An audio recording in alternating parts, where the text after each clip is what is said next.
I was sitting on my couch, half-heartedly scrolling through my phone when a notification popped up from an old friend, linking me to a live feed of a wedding. Curious, I clicked on it, and my heart stopped. There he was, the man I had spent the last 3 years of my life with, standing at the altar, ready to marry another woman. My hands shook as I tried to process what I was seeing. His so-called business trip suddenly made a grotesque sort of sense. The lavish gifts, the sudden disappearances, the way he'd always come back with a new story about some client, none of it was true. I felt my stomach twist as my mind raced back to the last time I saw him, just days ago, when he kissed me goodbye and promised he'd be back from his meeting in Chicago by the weekend. The betrayal felt like a physical blow, but I couldn't tear my eyes away from the screen.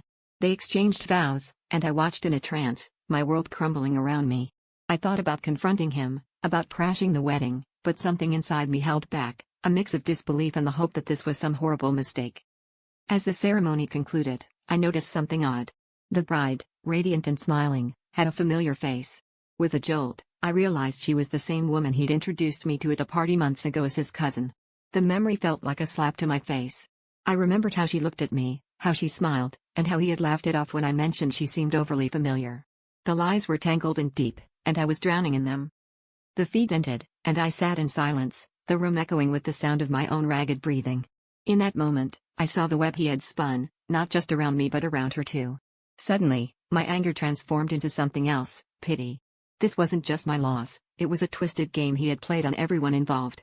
It was in that realization I found a strange sense of peace. I wasn't alone in this betrayal. I wasn't the fool, he was, for thinking he could live in two worlds. And as I turned off the screen, I knew I had to let go, not just of him but of the anger that threatened to consume me.